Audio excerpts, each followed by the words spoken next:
ఈ ఆషాఢం శ్రావణ స్పెషల్ మన ఎస్కేటీ gold and diamonds లో తక్కువ VA జీరో మేకింగ్ ఛార్జెస్ తో పాటు గోల్డ్ సేవింగ్స్ ప్లాన్ లో చేరితే ఉచితంగా 5 గ్రాముల వెండి నాణెం పొందే సువర్ణ అవకాశం. వెల్కమ్ టు న్యూస్ అండ్ నిజాలు. This is Lumbini. Neat paper leak విషయంలో జంతర్ మంతర్ దగ్గర స్టార్ట్ అయిన CJP ప్రొటెస్ట్ ఎడ్యుకేషన్ మినిస్టర్ రాజీనామా వరకు వెళ్ళిందంటే జనాలు ఇన్స్టిట్యూషన్స్ దగ్గర నుండి ఏం అకౌంటబిలిటీ ఎక్స్పెక్ట్ చేస్తున్నారు, గవర్నమెంట్ నుండి ఎలాంటి అకౌంటబిలిటీ ఎక్స్పెక్ట్ చేస్తున్నారు, ఎండ్ ఆఫ్ ద డే ఈ ఎంటైర్ ప్రొటెస్ట్ సినారియో నుండి అవుట్కమ్ ఏంటి అండ్ మనమేం నేర్చుకోవచ్చు డిస్కస్ చేద్దాం. ఈరోజు మనతో జాయిన్ అయిపోతున్నారు geopolitical analyst and also senior journalist Suresh Kochattil sir మనతో పాటున్నారు. Let's talk to him. Hello sir, namaste. Namaste అమ్మా.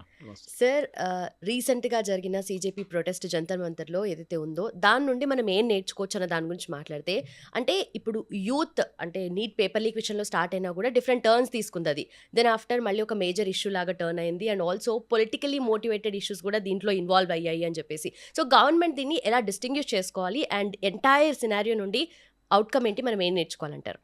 ఒకటి ఉంది, మనం ఎప్పుడు చెప్తా ఉందండి, ఏడుస్తున్న పాపకి పాలిస్తారని. గవర్నమెంట్ అది ప్రూవ్ చేస్తారు ఇంకోసారి. అంటే ఎవరు వైలెన్స్లో ఇండల్జ్ చేస్తారో, ఎవరు రాళ్ళు విసురుతారో, ఎవరు కార్లను తగలబెడతారో, ఎవరు షాప్ విండోస్ని కొట్టి పడేస్తారో వాళ్ళతోనే గవర్నమెంట్ మాట్లాడతారు. 2024లో హర్ష్ దూబే అని చెప్పి ఒక యంగ్స్టర్ ఉన్నాడు, మీకు ఇప్పుడు టీవీలో కనిపిస్తుంటారు, రిజర్వేషన్ వ్యతిరేకంగా మాట్లాడుతుంటారు. ఆ అబ్బాయి 2024లో ఆయన ఒక ప్రొటెస్ట్ కోసం, అంటే అప్పుడు కూడా పేపర్ లీక్ అయింది, 2024లో ఫస్ట్ టైం నీట్ లీక్ అయింది. సో ఆయన గవర్నమెంట్తో మాట్లాడడానికి చిన్నగా ఒక సైలెంట్ ప్రొటెస్ట్గా ఆయన వెళ్ళి గవర్నమెంట్తో మాట్లాడతా అని చెప్పి ఒక డెలిగేషన్ ఆఫ్ యంగ్స్టర్స్ వెళ్తే వీళ్ళతో మాట్లాడమని చెప్పేసి గవర్నమెంట్ వాళ్ళని పంపించేశారు. ఎందుకు? వాళ్ళు చాలా క్వైట్ పీపుల్, చాలా ప్రొఫెషనల్గా మాట్లాడదాం, మాకు వైలెన్స్ వద్దు, ధర్నాలు వద్దు, ఏమొద్దు, మీతో మాట్లాడదాం, మేము రాధాకృష్ణ కమిటీ పెట్టారు, ఒకసారి మా సజెషన్స్ కూడా తీసుకోండి అని చెప్పడానికి. కానీ వాళ్ళని గవర్నమెంట్ అన్నారు, sorry we won't speak to you. దీంతో ఫస్ట్ లెసన్ ఎక్కడే వస్తుంది. ఇప్పుడు నేను సాయి దీపక్ గారిది ఇంటర్వ్యూ, ఇంకా కొంతమంది ఇంటర్వ్యూలు చూశాను, ఈవెన్ మన గురుమూర్తి గారి ఇంటర్వ్యూ చూశాను. గురుమూర్తి గారు అయితే ఒక ఎక్స్ట్రీమ్కి వెళ్ళిపోయారు. ఆయన అంటారు దీస్ పీపుల్ ఆర్ క్రిమినల్స్, ఇప్పుడు చేసిన జంతర్ మంతర్. దానికి ఆయన కారణాలు చెప్తున్నారు. అదే టైం సాయి దీపక్ గారు కొంచెం కూడా మెజర్డ్గా ఆయన లీగల్ లాంగ్వేజ్ నుంచి మాట్లాడుతున్నారు. ఫర్ ఎగ్జాంపుల్ ఈ CJP వాళ్ళు ఏమంటారు, అందరు వ్యతిరేకంగా మీరు కేసులు ఎత్తివేయాలంటున్నారు. కానీ అదే టైంలో వాళ్ళు ఏమంటున్నారు, అక్కడ వచ్చిన క్రిమినల్స్ మీద మాకు కంట్రోల్ లేదు, మీరు చూసుకోవాలండే అంటున్నారు. How can you speak 2 different tones? మీరు అంటున్నారు క్రిమినల్స్ వచ్చారు, క్రిమినల్స్ అక్కడ దాడి చేశారు, కార్ల మీద దాని మీద రాళ్ళు కొట్టారు, మీరు రాళ్ళు విసిరేశారు, మేము చేయలేదు, వాళ్ళు చేశారంట. మళ్ళీ మీరు అంటున్నారు ఫేషియల్ రికగ్నిషన్ సిస్టమ్ పెట్టకుండా వీళ్ళని ఎట్లా ఐడెంటిఫై చేస్తారు? సో అక్కడే మీకు కాంట్రడిక్షన్స్ వచ్చేస్తుంది అన్నమాట. సో దీన్నే గవర్నమెంట్ ఇప్పుడు కొంచెం ఆలోచించాల్సి వస్తుంది. ఎందుకంటే ఇట్లాంటి ప్రొటెస్ట్ డెమాన్స్ట్రేషన్ చాలా ఫ్యాషనబుల్ అయిపోయింది ఇప్పుడు. అంటే మీరు 10 రాళ్ళు తీసుకొని విసిరి పోలీసు వాళ్ళు కొట్టి లేకుంటే వెహికల్స్ని డ్యామేజ్ చేస్తే మిమ్మల్ని గవర్నమెంట్ చర్చకు పిలుస్తారు. మీరు క్వైట్గా ఉన్న ఒక నాన్ వైలెంట్ మేనర్లో వెళ్ళి ప్రొఫెషనల్గా మాట్లాడదాం అంటే గవర్నమెంట్ మీతో మాట్లాడరు. అది ఏ గవర్నమెంట్ అనగా నేను దాన్నే మోదీ గవర్నమెంట్ తప్పు పడుతున్నాను. ఫస్ట్ డే జరిగినప్పుడు నేను ఒక ట్వీట్ చేశాను, ఈ సరెండర్ చేసిన తర్వాత ఈ CJP వాళ్ళ డిమాండ్స్ అంగీకరించినప్పుడు నేను చెప్పాను, సారీ ధర్మేంద్ర ప్రధాన్ రాజీనామా ఐ హ్యావ్ నో డిస్ప్యూట్, జరగవచ్చు, బియాండ్ దాట్ వాట్ ఓకే, మీరు ఎందుకు కేసెస్ విత్డ్రా చేస్తారని చెప్పి అష్యూరెన్స్ ఇచ్చారు, మీ ఏ లాజిక్ మీద ఇస్తున్నారు మీరు? అది ఇప్పుడు ఎట్లయిపోయిందంటే రేపు నేను ఏదైనా చేసి రోడ్డు మీద ఒక మర్డర్ కూడా చేసి మళ్ళీ గవర్నమెంట్ దగ్గర చెప్తున్నాను నా మీద కేసు వేయకూడదు మీరు, ఎందుకంటే నేను gen Z. Sorry, doesn't work like that. If you have violated the law మీ మీద చర్యలు ఉండాల్సిందే. దిస్ ఈజ్ వాట్ ఈవెన్ ఈ సౌరవ్ దాస్ కానీ వీళ్ళందరూ చెప్పాలండే. ముందు చెప్పారు వాళ్ళు, తర్వాత వాళ్ళు బ్యాక్ ట్రాక్ చేశారు. ఎందుకంటే వాళ్ళకి అర్థమైపోయింది వచ్చిన వాళ్ళు చాలామంది వైలెన్స్లో ఇండల్జ్ చేశారు, ఫోటోలన్నీ వచ్చేసినాయి, వాళ్ళ CCTV కెమెరాస్లో వాళ్ళ ఇమేజెస్ ఉంది, సో వాళ్ళ మీద కేసులు ఉంటుంది.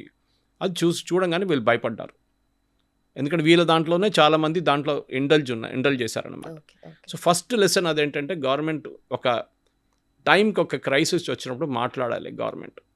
అది 2024లో జరగలేదు. ఎందుకు? హర్ష్ దూబే అనే మనిషి youngster, he's not a politically aligned, ఆయనకి ఆమ్ ఆద్మీ పార్టీ బ్యాకింగ్ లేదు. ఈ దీప్కే లాగానో లేకుంటే సౌరవ్ దాస్ లాగానో లేకుంటే రంకా లాగానో he has no political backing. ఆయన వీళ్ళ ముగ్గురు ఆమ్ ఆద్మీ పార్టీ కోసం పనిచేస్తారు. ఓకే, వాళ్ళు డినై చేస్తారు కానీ officially they are Aam Aadmi Party people. Aam Aadmi Party social media అంతా చూసుకున్న వీళ్ళు ముగ్గురు. ఇప్పుడు ఈ అజిటేషన్లో వాళ్ళు పక్కన వచ్చేసి కాదు మాకు దాంతో సంబంధం లేదంటూ. కానీ అరవింద్ కేజ్రీవాల్ స్టేజ్ మీద కనిపించారు, మన ఆతిషి వచ్చే మర్లేనా కూడా స్టేజ్ మీద కనిపించింది. అంటే మీరు ఏమన్నారు ఇనీషియలీ అభిజిత్ దీప్కే మేము ఒక్కరిని కూడా స్టేజ్ మీద రానియమ్మ పొలిటీషియన్స్ అన్నారు. తర్వాత డింపుల్ యాదవ్ వచ్చింది, యోగేంద్ర యాదవ్ వచ్చారు, షబనా ఆజ్మీ వచ్చింది. వీళ్ళందరూ సోకాల్డ్ ఎన్జిఓలందరికీ పొలిటికల్ అఫిలియేషన్ ఉంది, అరుంధతి రాయ్ కూడా. సో వీళ్ళు అర్థం చేసుకోవాలి, మీరు ఒక ఉద్యమం మొదలుపెట్టినప్పుడు దాని రెస్పాన్సిబిలిటీ మీ మీద ఉంటుంది. ఒక రాళ్ళు విసిరారో, లేకుంటే అక్కడ ఒక మర్డర్ జరిగిందో, లేకుంటే అక్కడ ఒక కత్తితో ఎవరైనా పొడిచారంటే as an organiser you are responsible. Equally responsible కాబట్టి you cannot say that I will not bother about all this, నాకు దీంతో సంబంధం లేదు, మేము ఒట్టే స్టేజ్ మీద కూర్చున్నాం, కింద కొట్టుకున్నారో చచ్చారో నాకు తెలియదంట. అది that is not acceptable. Okay, that is what main lesson అని ఒక లెసన్ దీని నుంచి ఇదే నేర్చుకున్నారు. దట్ ఒక మూమెంట్ ఆర్గనైజ్ చేసినప్పుడు, ఎందుకంటే మీరు ఎంతో పుట్టలేదు ఆ టైంలో. జయప్రకాష్ నారాయణ గారి మూమెంట్ బీహార్ నుంచి స్టార్ట్ అయింది, నవనిర్మాణ్ మూమెంట్. జేపీ గారు ఒక మాట చెప్పారు ఆ టైంలో, ఒక్క ఇన్సిడెంట్ ఆఫ్ వయలెన్స్ జరిగితే కూడా నేను ఈ మొత్తం నవనిర్మాణ్ మూమెంట్ ఆపేస్తానని చెప్పేసి. ఆలోచించండి, వయలెన్స్ జరగలేదు, అక్కడిక్కడ చిన్న చిన్న ఘటనలు ఉన్నాయి, కానీ that was more of police over reaction ఉండే అంతే. కానీ జేపీ గారి మూమెంట్ అట్లా ఉండే. దాని తర్వాత మనం చూసాం మండల్ అజిటేషన్ జరిగింది, అక్కడ చాలా మటుకు వయలెన్స్ ఉండే. అక్కడ కూడా యంగ్స్టర్స్ రిజర్వేషన్ వ్యతిరేకంగా ఫార్ అండ్ అగేన్స్ట్ చాలా మటుకు గొడవలు జరిగింది అనమాట. ఇదన్నీ చూసుకుంటూ వస్తే ఇప్పుడు ఈ పర్టికులర్ వన్ వీళ్ళేం చెప్తున్నారు, మేము జెన్జీని రిప్రజెంట్ చేస్తున్నాం. Under what condition? Majority of the Gen Z వాళ్ళ పని చూసుకుంటున్నారు, కాలేజ్కి వెళ్తున్నారు, చదువుకుంటున్నారు, దాని తర్వాత ఒక ఉద్యోగం చేసుకుంటున్నారు, దాని తర్వాత పెళ్ళి, దాని తర్వాత మ్యారేజ్, తర్వాత వాళ్ళ పిల్లలు, వాళ్ళ రెస్పాన్సిబిలిటీ అన్నీ నడుస్తూనే పోతే ఒక ఫేజ్ ఆఫ్ లైఫ్ ఉంటుంది. These fellows are not like that, these are freeloaders. వీళ్ళకి ఉద్యోగం ఏం లేదు, వీళ్ళు బతుకుతున్నది ఏంటి, వీళ్ళ ఎన్జిఓకి వచ్చే డబ్బుల మీద బతుకుతున్నారు. మీకు గ్రీవియన్సెస్ ఉన్నాయి, గవర్నమెంట్తో మాట్లాడండి. కానీ నేను మాట్లాడను, మీరు మా దగ్గర వచ్చి మాట్లాడాలి, లేదు న్యూట్రల్ వెన్యూలో కనుస్తాం. లాస్ట్ ధర్మేంద్ర ప్రధాన్ రాజీనామా చేసిన తర్వాత ఏమంటున్నారు, కాదు మోదీ గారు కూడా రాజీనామా చేయాలంట. This is what Abhijit Dipke said, Dharmender సే బస్ నే హోగా, నరేందర్ భీ జానా హోగా. సో వాళ్ళ ఫైనల్ పొలిటికల్ ఏముండే, it was nothing to do with Gen Z generation. And this is what even Sai Deepak కానీ టు లార్జ్ ఎక్స్టెంట్ గురుమూర్తి గారు అదే చెప్పారు, వీళ్ళు రిప్రజెంట్ చేయట్లేదు.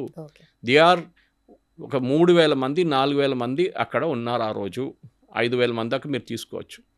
ఈ 5,000 మంది doesn't represent the youth of India. 99.9% youth చాలా పీస్ఫుల్ మనుషులు, వాళ్ళ రెగ్యులర్ లైఫ్లో వెళ్తున్నారు, వాళ్ళ పని చేసుకుంటున్నారు.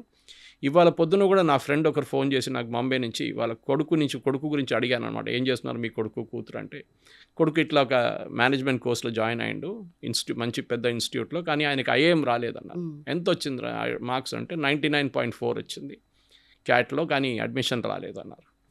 ఆలోచించండి. Whereas another boy who's got 90 has got admission. అది అఫ్కోర్స్ రిజర్వేషన్ పాలసీ, దాని ప్రాబ్లమ్స్ దానికి ఉన్నేలే, కానీ ఫ్రస్ట్రేషన్ ఆలోచించాం. ఆయన కూడా వచ్చి ధర్నాలు కూర్చున్నాడా? లేదు కదా. ఓకే, మా ఫ్రెండ్స్ కొంతమంది కూతురు వీళ్ళందరూ పోస్ట్ చేశారు first, we celebrate Dharmendra Pradhan. Then వాళ్ళ తర్వాత వాళ్ళు కాలేజ్ వాళ్ళు చెప్పినప్పుడు వాళ్ళకి దాని ఇంపాక్ట్ అర్థమైంది. అమ్మ ఆ పోస్ట్ డిలీట్ చేయండి, ఎందుకంటే ప్రతి పోస్ట్ని పోలీసు వాళ్ళు ట్రాక్ చేస్తున్నారు. మీరు annoyingly you will get into the trap. రేపు మీకు ఒక పాస్పోర్ట్ కావాలన్నా, ఉద్యోగం కావాలన్నా మీకు రాదు. సో ఈ లెసన్స్ మనం నేర్చుకోవాల్సింది జంతర్ మంతర్ ప్రొటెస్ట్ నుంచి ఒకటి.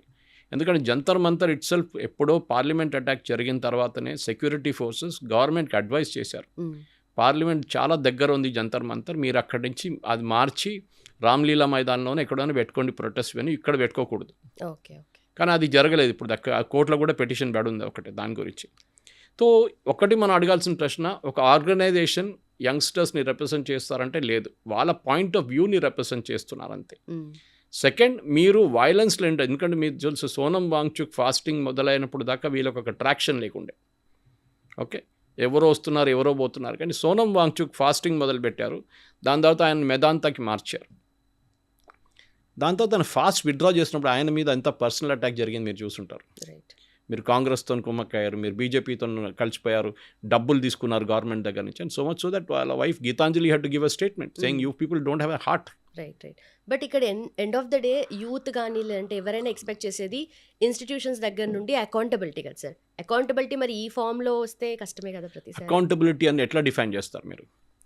ఓకే, ఇప్పుడు దాకా పేపర్ లీక్ కాలేదు, 6 సార్లు different central government papers leak అయింది యూపీఏ హయాంలో. ఎడ్యుకేషన్ మినిస్టర్ ఎవరున్నారు తెలుసా మీకు అప్పుడు? కపిల్ సిబల్. మన ప్రెస్ కాన్ఫరెన్స్ పెట్టి ₹1 కోటి ఇచ్చిన మనిషి సీజేపీకి క్రిటిసైజ్ చేస్తున్నారు. ఆయన ఎడ్యుకేషన్ మినిస్టర్ అప్పుడు 6 సార్లు పేపర్ లీక్ అయింది, ఆయన రాజీనామా చేయలేదు. మన్మోహన్ సింగ్ రాజీనామా అడగలేదు. మన్మోహన్ సింగ్ అడిగితే కూడా ఎవరు రాజీనామా చేయరు, ఎందుకంటే he didn't have any power. అది మనం అర్థం చేసుకోవాలి. నేను జస్టిఫై చేయట్లేదు ధర్మేంద్ర ప్రధాన్ చేశారని చెప్పి. ఇక్కడ మధు బంగారప్ప కర్ణాటకలో ఎడ్యుకేషన్ మినిస్టర్, పేపర్ లీక్ అయింది. డీకే శివకుమార్ ఏమంటున్నారు, మంత్రి ఎందుకు రిజైన్ చేయాలి పేపర్ లీక్ అయితే? ఇదే డీకే శివకుమార్ ఢిల్లీలో వచ్చి మన ప్రొటెస్ట్లో కూర్చున్నారు, ధర్మేంద్ర ప్రధాన్ రాజీనామా చేయాలని చెప్పి. సో డైకాటమీ చూడండి అక్కడ. మీరు అడిగిన ప్రశ్నకి yes, government has to speak. The problem అంటే మన దగ్గర దట్ మన గవర్నమెంట్కి బ్యూరోక్రసీ కంట్రోల్ చేస్తారు. రైట్. మినిస్టర్కి వాళ్ళు చెప్తారు, సార్ మీరు వెళ్ళకండి, ఇది చాలా పెద్ద ప్రాబ్లం అయిపోతుంది. సో మినిస్టర్స్కి ఎక్స్పీరియన్స్ లేదు. వాళ్ళు 5-6 సంవత్సరాలు పనిచేసిన వాళ్ళు ఉంటే, not like Rajnath Singh or Amit Shah, చాలా ఎక్స్పీరియన్స్ ఉన్న మనుషులు కాదు వీళ్ళు. వాళ్ళని దానికోసం జేపీ నడ్డా గారిని, జితేంద్ర సింగ్ని పంపించారు ఈ చర్చలకి. గవర్నమెంట్ మాట్లాడడం అంటే you to nip the problem in the bud అంటారు ఇంగ్లీష్లో. ఎక్కడ మొదలైంది అక్కడ మీరు ఫినిష్ చేసేసారు. మీరు దాన్ని మళ్ళీ పొడిగించుకుంటూ పోతే అది పెద్ద ఇష్యూ అయిపోతుంది. సో హర్ష్ దూబే 2024లో నేను మాట్లాడుతాను గవర్నమెంట్ అని చెప్పి ఒక చిన్న డెలిగేషన్ తీసుకెళ్తే ఎడ్యుకేషన్ సెక్రటరీ ఎవరో అన్నారు, sorry we won't meet you. Minister కాదు, మిమ్మల్ని జాయింట్ సెక్రటరీ కూడా కలవారని చెప్పారు. అక్కడ వచ్చింది లెసన్ అంటే వీళ్ళకి అర్థమైపోయింది, ఇప్పుడు నెక్స్ట్ టైం జరిగినప్పుడు we have to resort to violence. కానీ వైలెన్స్ ఏమవుతుంది, వైలెన్స్ జరిగిందంత అంటారు, ఓ ఇది మేము చేయలేదు, మేము చేపియలేదు. So logic is very clear. Why are you asking for withdrawal of FIR against everybody? అంటే మీరు అందరు వ్యతిరేకంగా ఎఫ్ఐఆర్ విత్డ్రా చేయమంటారు. లక్కీలీ సుప్రీంకోర్టు, నాకు దానికోసం కోపం వచ్చింది. మనం టీచ్ చేసినప్పుడు చాలా వైరల్ అయింది, అది లక్షల వ్యూస్లో వెళ్ళింది అది. And everybody started calling, Suresh గారు మీరంటే ఇట్లా చెప్తున్నారండి. నేను చెప్పాను, I'm very angry with Modi personally, because ఏం లేదు, వీ ఎక్స్పెక్ట్ టఫ్ రెస్పాన్స్. మీరు వెళ్ళి పిల్లల మీద ఫైరింగ్ చేయని చెప్పట్లేదు. కేరళలో టీజీ మోహన్ దాస్ ఉన్నారు, ఆర్ఎస్ఎస్ డైలాగ్, ఆయన చెప్పారు, నేనుంటే హోమ్ మినిస్టర్ మొత్తం ఫైరింగ్ చేసి పడేస్తుండే అని చెప్పేసి. That is way of expressing anger అన్నమాట. ఎందుకంటే మనం చూస్తున్నాం, మన పిల్లలు చదువుకొని కాలేజీలో చదువుకొని ఉద్యోగం చేసి వెళ్ళారు, వాళ్ళకి ఏం ప్రాబ్లం లేదు, వాళ్ళకు కూడా చాలా ఇష్యూస్ వచ్చింది, కానీ వాళ్ళు అడ్డుకున్నారు, వాళ్ళు they carried on with the life. ఇంకోటి మీరు చూసుంటారు, అమ్మాయిలు అక్కడ వచ్చి యూజ్ చేసిన కొన్ని వర్డ్స్ మీరు చూసుంటారు, మోదీ అమ్మగారి గురించి, మోదీ గారి గురించి, మెలోనీ అండ్ మోదీ గారి గురించి. ఓకే, ఒకడైతే మొత్తం ప్యాంట్ ఇప్పేశాడు. ఇదంతా వాట్ ఈస్ ఇట్? అమ్మాయిలు అంటే మీ అప్బ్రింగింగ్ ఏంటి? మీ పేరెంట్స్ మిమ్మల్ని ఏం నేర్పించారు? ఒక పబ్లిక్లో వెళ్ళినప్పుడు మీకు తెలుసు మీ మీద 10 కెమెరాలు తిరుగుతున్నాయి, ఇది పబ్లిక్ అయిపోతుంది, ఇప్పుడు ఏడుస్తున్నారు, నాతో తప్పు అయిపోయింది, మా అమ్మగారు నాన్నగారు నన్ను ఇంటికి రాని అట్లేదు. డెఫినెట్గా మనం సొసైటీలో బతుకుతున్నాం మనం. వాళ్ళు అడుగుతారు, ఓ నిన్న అక్కడ కనిపించావు, ఏమైంది, చాలా జోష్లో చెప్పే మోదీ గారిని అది చేస్తాను, మోదీ గారిని చంపేస్తానని చెప్పి ఇప్పుడు చేస్తున్నావు అని అడుగుతారు. You cannot face. ఆ మూమెంట్లో మీకు ఆ గ్లోరీ రావడానికి, మీకు ఆ ఇన్స్టాగ్రామ్లో ఫాలోయింగ్ రావడానికి చేశారు. ఒక అమ్మాయి అయితే ఒక ట్రక్ని బస్సుని ఆపినట్ల మన మహారాష్ట్ర పోలీస్ ఒక బస్సుని ఆపిన షాట్ ఒకటి ఉంది, ఆమె కావాలని చేసింది డ్రామా అది. ఎందుకంటే బంగ్లాదేశ్లో there was a similar shot. దానికోసం టియనమెన్ స్క్వేర్లో జరిగినప్పుడు ఒక ఆయన ట్యాంక్ ముందు వచ్చి నిలబడ్డారు. Those were authentic moments. ఇది షో ఆఫ్ కోసం చేసింది ఆమె. ఆమెకి ఇన్స్టాగ్రామ్ ఫాలోవర్స్ కావాలండే. తర్వాత తెలిసింది అదంతా. ఇప్పుడు ఆమె ఏడుస్తుంది, నా ఇన్స్టాగ్రామ్ బ్లాక్ చేసేసారు, నన్ను ఇంటికాడ తిడుతున్నారు, నన్ను బయటికి వెళ్ళినట్లేదు. అరే you bought it on your self. Agitation చేయాలంటే చేయండి, ఎవరు వద్దనట్లేదు, కానీ పీస్ఫుల్గా ఉండాలి. పోలీసు వాళ్ళకు కూడా హక్కు ఉంది. స్టూడెంట్స్ కూడా మేము ప్రిపేర్ అయ్యాము చూడండి అని చెప్పి ప్రూవ్ చేసుకోవాల్సిన సిచ్యువేషన్స్ వస్తున్నాయి. అంటే వాళ్ళ పెన్స్ కానీ, లేదంటే రాసిన మాక్ టెస్ట్లు కానీ, ఇవన్నీ కూడా మేము ప్రిపేర్ అయ్యాము, మేము జెన్యూన్ స్టూడెంట్సే అని చెప్పి చాలా మంది ప్రూవ్ చేసుకోవడానికి ట్రై చేస్తున్నారు. పియర్ ప్రెషర్ అంటారు మనం. అది ఎప్పుడున్న యంగ్స్టర్స్కి పెద్ద ప్రాబ్లం అది. అంటే ఇన్స్టాగ్రామ్లో మీరు కనిపించారా, నువ్వు ఇన్స్టాగ్రామ్లో లేవా, you didn't go to this restaurant, అరే it is such a beautiful place, చూడలేదా, నేను పోస్ట్ చేశాను చూడంట. సో వీళ్ళేమంటారు, డబ్బులు లేకున్నా కానీ ఆ రెస్టారెంట్కి వెళ్తారు, మిడిల్ క్లాస్ ఫ్యామిలీ నుంచి. It must be a very high 5-star stuff. ఎందుకు? పియర్ ప్రెషర్ ఉంటుంది మీ మీద. సో అమ్మ దగ్గర నాన్నగారు డబ్బులు తీసుకొని అడిగి అక్కడికి వెళ్తారు, లేకుంటే ఫ్రెండ్స్తో షేర్ చేసుకుంటూ వెళ్తారు. పియర్ ప్రెషర్ ఉంది. డ్రెస్సింగ్ సెన్స్ పియర్ ప్రెషర్ ఉంటుంది. మీరు ఏ సినిమాకి వెళ్తారు, పియర్ ప్రెషర్ ఉంటుంది. మీరు ఏ మ్యూజిక్ వింటారు, పియర్ ప్రెషర్ ఉంటుంది. సో ఈ పియర్ ప్రెషర్ని ఎక్స్ప్లాయిట్ చేసుకున్నారు ఆ రోజు. మీరు చెప్పండి, సౌత్ ఇండియా నుంచి ఇప్పుడు ఇక్కడ ప్రొటెస్ట్ చేశారు, ఇందిరా పార్క్ దగ్గర అంతా ప్రొటెస్ట్ చేసి వెళ్ళిపోయారు. వాళ్ళు ఏమైనా గొడవ చేశారా? ఏం లేదు కదా. స్పీచ్లు ఇచ్చారు, మోదీ గారిని తిట్టారు, ధర్మేంద్ర ప్రధాన్ రాజీనామా చేయాలన్నారు, 10 స్లోగన్లు రేస్ చేశారు, ఇంటికి వెళ్ళిపోయారు. రైట్. అఫ్ కోర్స్ వాళ్ళకు కూడా ప్రాబ్లం వస్తుంది, ఎందుకంటే వాళ్ళ ఫోటో ఇప్పుడు పోలీసు వాళ్ళ దగ్గర ఉంది. Correct. Okay, they also taken their own photographs. ఇదే నాకు అర్థం కాదు, మీరు అంటున్నారు police facial recognition system use చేయకూడదు, అదే టైంలో అభిజిత్ దీప్కే లాంటి వాళ్ళని చెప్తున్నారు ఇది పోలీసు వాళ్ళ పని, ఎవరు వచ్చారని వాళ్ళు ఐడెంటిఫై చేయాలని చెప్పి. ఒకవైపు మీరు అంటున్నారు you should not use facial recognition, ఒకవైపు మీరు ఆధార్ కార్డ్ చెక్ చేయని అనుమతించలేదు పోలీసు వాళ్ళు స్టార్ట్ చేస్తే, మూడో సైడ్ ఏమంటున్నారు మీరు మీ రెస్పాన్సిబిలిటీ లా అండ్ ఆర్డర్ మీది, మాది కాదు. లా అండ్ ఆర్డర్ రెస్పాన్సిబిలిటీ ఉన్నప్పుడు ఒకసారి లక్ష్మణ్ రేఖ ఉంది, అది బ్యారికేడ్ పెట్టారు, సెక్షన్ 144 పాత సెక్షన్ 140, ఇప్పుడు బిఎన్ఎస్ఎస్లో ఇంకో సెక్షన్ ఉంది, అది దాని కింద more than 4 people should not assemble. ఈ పర్మిషన్కి 2 రోజులే పర్మిషన్ ఇచ్చారు, after that it is illegal. చట్టంలో లాలు అదే చూస్తారు, they don't look at your emotions and other things. మీరు చట్టం వైలేట్ చేశారా, yes then that section is applicable against you. అది మీకు నెక్స్ట్ 30 సంవత్సరాలు నడుస్తున్నట్టు మన్మోహన్ సింగ్ కేసు చూడండి, నిన్న డిసైడ్ అయింది. ఆయన సంతకం పెట్టారు పేపర్ మీద, అంతే కోల్ స్కామ్లో సంతకం పెట్టిన దానికి మన్మోహన్ సింగ్ మీద కేసు ఉండే, లాస్ట్ టైం చనిపోయారని చెప్పి ఆ కేసు క్లోజ్ చేశారు. ఓకే, ఎన్ని సంవత్సరాలు అయింది మన్మోహన్ సింగ్, ఆలోచించి ఎన్ని సంవత్సరాలు కోల్ స్కామ్ అది ఆల్మోస్ట్ 14-15 years now. సో మనం ఆ ప్రైమ్ మినిస్టర్ లెవెల్లో కూడా ఆయనకి ఒక ఏం చెప్తారు, ఒక క్లోజర్ రాలేదు. అప్పుడు యంగ్స్టర్స్ ఎవరండి, వీళ్ళ మీద 20-25 సంవత్సరాలు నడుస్తుంటుంది కేసులన్నీ, పోలీస్ స్టేషన్ తిరగాల్సి వస్తుంది మీకు. సో దీప్కే, సౌరవ్ దాస్, వీళ్ళందరూ they are very funded, heavily funded, 5-star culture, వీళ్ళందరూ రిచ్ ఫ్యామిలీస్. మీరు చూసుంటారు 5-star హోటల్లో పార్టీ చేశారు సౌరవ్ దాస్, డ్యాన్స్ చేశారు, మోదీ గారిని మాక్ చేశారు ఫ్రాండ్స్ అని చెప్పేసి. నేను అడుగుతున్నా ఒకటి, అక్కడ 3,000, 4,000, 5,000 మంది ఉన్నారు కదా యంగ్స్టర్స్, చాలామంది ఇక్కడి నుంచి వచ్చారు, వాళ్ళని కూడా పిలవచ్చు కదా 5-star, ఓన్లీ యువర్ ఫ్రెండ్స్. ఇదొక క్వశ్చన్ అందరూ అడుగుతున్నారు, అంటే మీరు ఒక ఎక్స్క్లూజివ్ క్లబ్ క్రియేట్ చేసుకుంటున్నారు మీకోసం అన్నమాట. సెకండ్, మీరు డిమాండ్ చేస్తున్న అందరి మీద ఎఫ్ఐఆర్ రద్దు చేయాలి, Supreme Court luckily Supreme Court sir no. So మన యంగ్స్టర్స్ వైపు నుంచి నేర్చుకోవాల్సిన లెసన్ చాలా ఉన్నాయి. డోంట్ ఫాలో ద క్రౌడ్, ఇంగ్లీష్లో అంటాం డోంట్ ఫాలో ద హర్డ్ అంటాం. హర్డ్ మెంటాలిటీ అంటే మనం మేకలు చూస్తుంటాం, గుంపు వెళ్ళిపోతుంది, అది ఒక మేక పోయిందని దాని వెనక పోతారు, అందరు పోతారు, వాళ్ళు ఆలోచించరు. ఓకే, సేమ్ విత్ డక్స్, వాళ్ళు ఒక రూట్లో ఒక డక్ పోయిందనుకో అందరు దాని వెంట పోతారు మొత్తం అనమాట.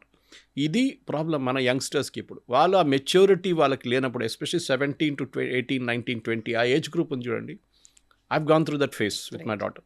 వాళ్ళ ఆ ఏజ్ గ్రూప్లో మీరు వాళ్ళు దే ఆర్ చేంజింగ్ ఓవర్ అన్నమాట, from a teenager to a kind of slightly mature individual. అప్పుడు ఒక రెబెలియస్ స్ట్రీక్ ఉంటుంది వాళ్ళ దాంట్లో, ఏమైనా చెప్తే అమ్మ నాన్న బ్యాక్ ఆన్సర్ చేస్తారు. చాలామంది పేరెంట్స్ నా దగ్గర వచ్చి చెప్పారు, సురేష్ గారు ఇట్లా బ్యాక్ ఆన్సర్ చేస్తున్నారు, మీరు ఎట్లా హ్యాండిల్ చేశారని. So there are ways to handle it అన్నమాట. వాళ్ళ స్పేస్ ఇవ్వాల్సి వస్తుంది, ఇవ్వకుండా ఒక డిక్టేటర్ లాగా మనం పర్ఫామ్ చేయలేము ఇంటికాడ. Okay, especially when you have single children, that is the biggest problem. So అట్లాంటి దాంట్లో మనం అర్థం చేసుకోవాలి, కానీ పేరెంట్స్ పిల్లలకి నేర్పాలి. మీరు ఒక సినిమా థియేటర్కి వెళ్ళినప్పుడు అక్కడ ఎట్లా బిహేవ్ చేయాలి, ఒక రెస్టారెంట్కి వెళ్ళినప్పుడు ఎట్లా బిహేవ్ చేయాలి, పెద్దోళ్ళు కూర్చున్నప్పుడు ఎట్లా బిహేవ్ చేయాలి, వాళ్ళతో ఎట్లా మాట్లాడతారు. ఓకే, ఏదో వచ్చి అరగెంట్గా మాట్లాడడం కాదు. సో ఎల్డర్స్ ఉంటారు ఫ్యామిలీలో, వారు ఏదో చెప్తారు, ఏమమ్మా నువ్వు ఇట్లాంటి డ్రెస్ వేసుకున్నావు అంటారు కొంత పెద్దోళ్ళు. You have to take it in the right spirit. Okay, doesn't matter, ఏదో ఒక అపాలజీ చెప్పేసి అక్కడి పక్క నుంచి దూరిపోవాలి అంతే. కానీ వాళ్ళతో కొట్లాడతారా, కాదు, it doesn't happen that way.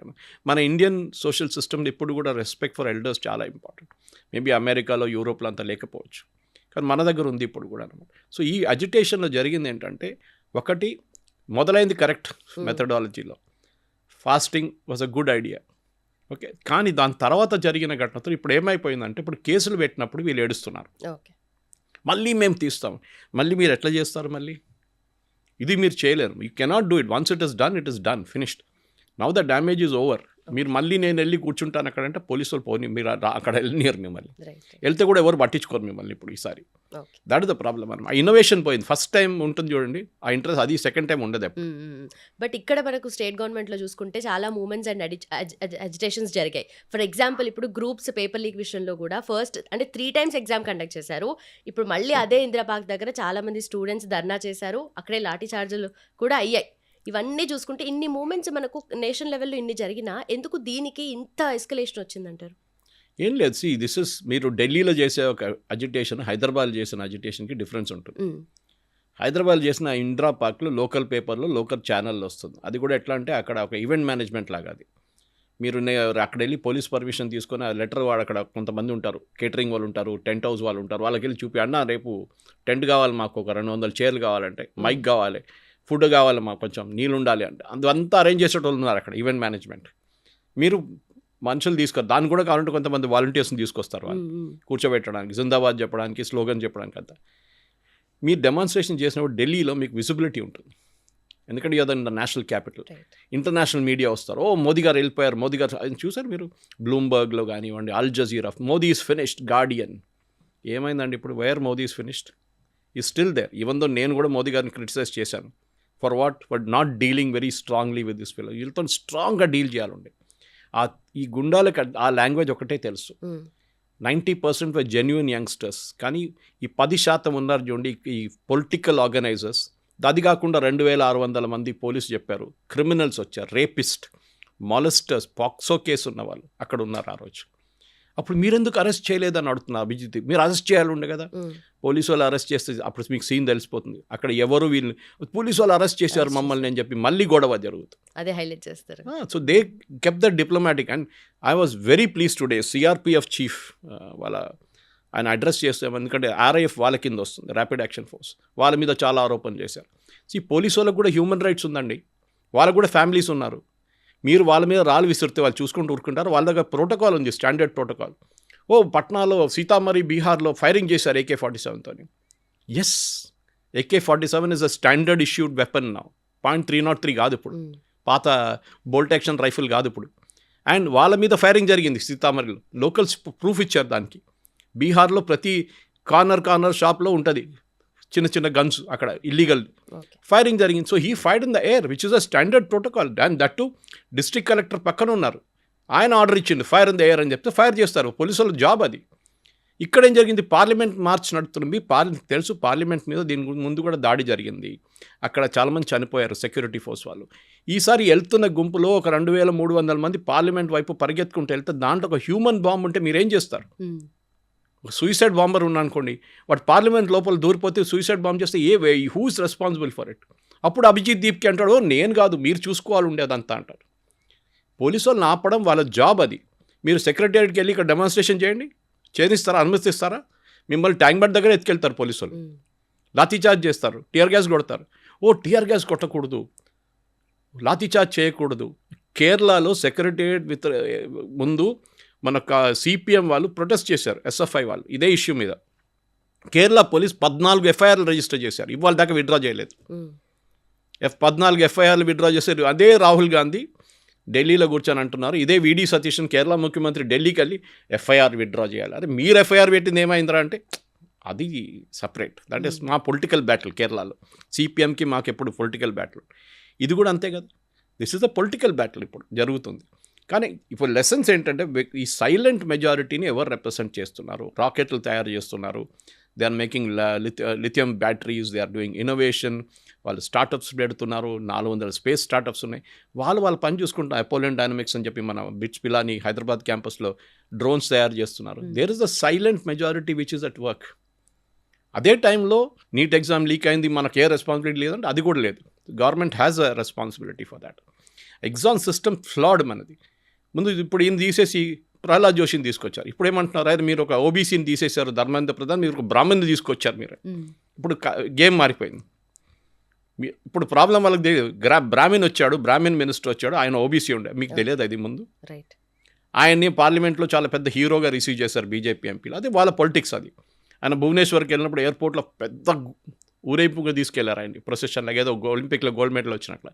So అది పాలిటిక్స్ మనం అర్థం చేసుకోవాలి. వాళ్ళు ఫుల్ టైం పాలిటిక్స్లో ఉన్నారు, మీరు కూడా ఫుల్ టైం పాలిటిక్స్లో దిగండి కావాలంటే. But don't masquerade as a student leader. మీరు ఓపెన్గా చెప్పండి, మేము దీంట్లో ఫుల్ టైం ఉన్నాం, మా ప్రొఫెషన్ ఇది, పొద్దున కద్దరు వేసుకుంటాం, మేము దిగుతాం, లాఠీచార్జ్ తింటాం, ఇంటికి వస్తాం, అన్నం తింటాం, మళ్ళీ వెళ్తాం, మళ్ళీ గొడవ చేస్తాం, ఇది మా లైఫ్ ఇది అండి. మలయాళంలో ఒక సినిమా ఉండే సందేశం అని చెప్పి, people can watch it's on YouTube, చాలా పాత సినిమా.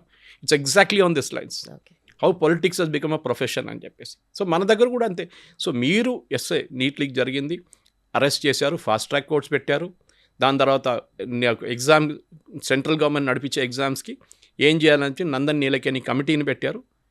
ఇప్పుడు నందన్ నీలకేని పెట్టి ఆయన తిడుతున్నారు, వీళ్ళు మోదీ తిట్టారు కదా, అప్పుడు మేము కూడా తిడతాం ఆయన. That is not the solution.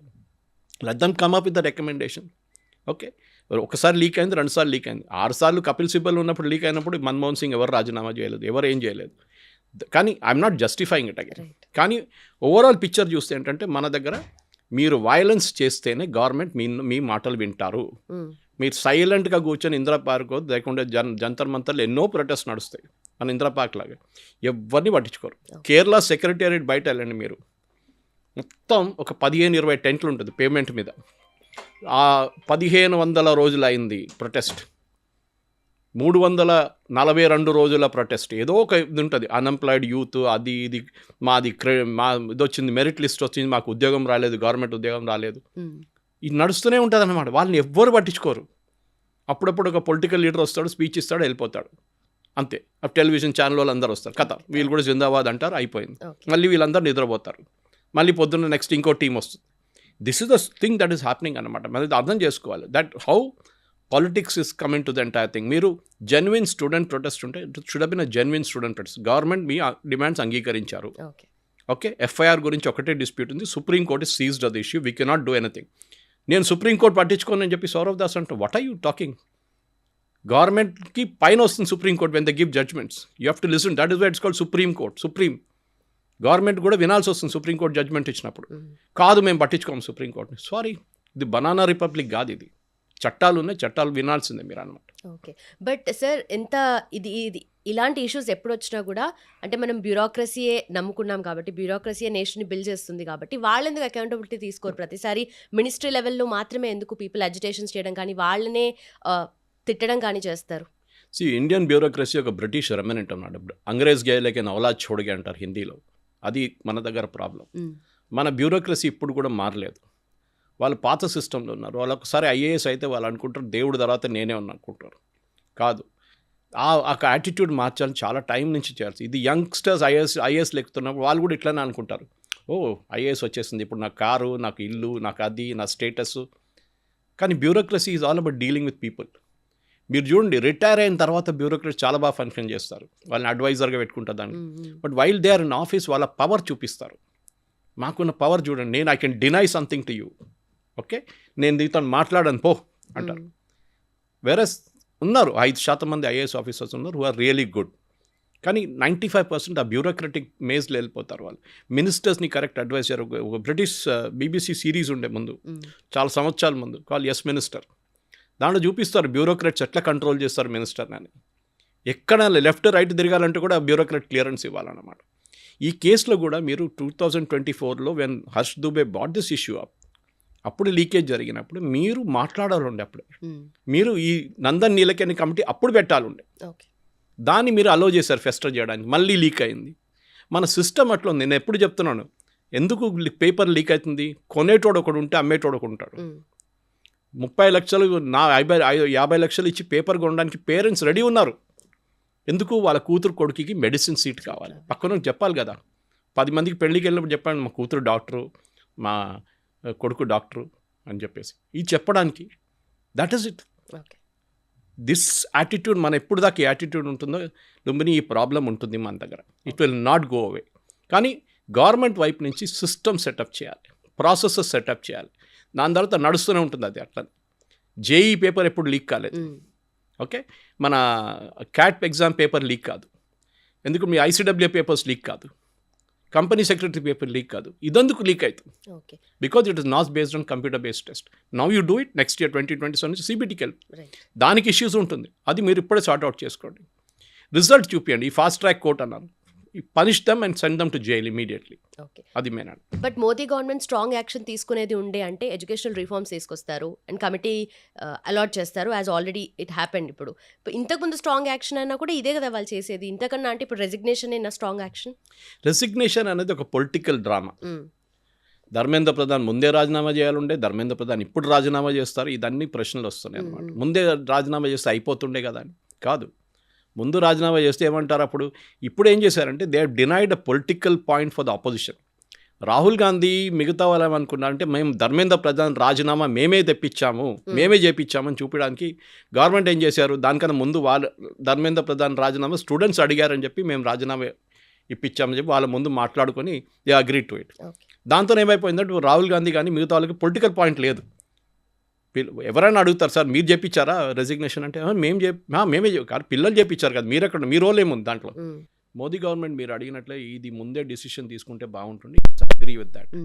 కానీ గవర్నమెంట్లో కూడా ఏదో ఒక చిన్న లెక్కున వచ్చింది, వాళ్ళు అనుకున్నారు ఈ పిల్లలు ఎక్కువ రోజు నడిపించలేరు ఇదంతా, కానీ పార్లమెంట్ సెషన్ వచ్చిన తర్వాత సడన్గా ఇంట్రెస్ట్ పికప్ అయింది, దాని తర్వాత ఈ ఘటనలను జరిగింది. గవర్నమెంట్ కూడా ఒక లెసన్ ఇది, నెక్స్ట్ టైం జరిగితే ఏం చేయాలని చెప్పి. ఒక సెంట్రల్ గవర్నమెంట్ ఒకటే కాదు, ఈవెన్ స్టేట్ గవర్నమెంట్స్ ఒక లెసన్ ఇది. క్రైసిస్ని క్రైసిస్ లాగానే డీల్ చేయాల్సి వస్తుంది. మీరు దాన్ని చాలా రోజులు పొడిగించుకుంటూ తీసుకెళ్తే మళ్ళీ అది పెద్ద ప్రాబ్లం అయిపోతుంది. Nip the problem in the bit, అక్కడే ఆపేసేయండి, దాన్ని సొల్యూషన్ అక్కడే తీసుకొచ్చేసాను అనమాట. Disaster management. Yeah, it has to be done immediately. మీరు మళ్ళీ దాన్ని తర్వాత చూసుకుందాం, నరసింహరావు గారి పాలసీ ఒకటి ఉంటాయి, don't take a decision in the hope that the problem will go away అని. అంటే డిసిషన్ తీసుకోకపోతే ప్రాబ్లం వెళ్ళిపోతుంది అప్పుడే. అది అన్ని సిచ్యువేషన్స్లో అట్లా జరగదు, అది కొన్ని సిచ్యువేషన్స్లో ఉండే. కానీ మెజారిటీ ఆఫ్ దట్ లీడర్షిప్ అనేది you have to prove a point. Decision తీసుకోవడం తప్ప, that is different thing, with right or wrong, but you have to take a decision, అది important. Thank you so thank you much. Very much.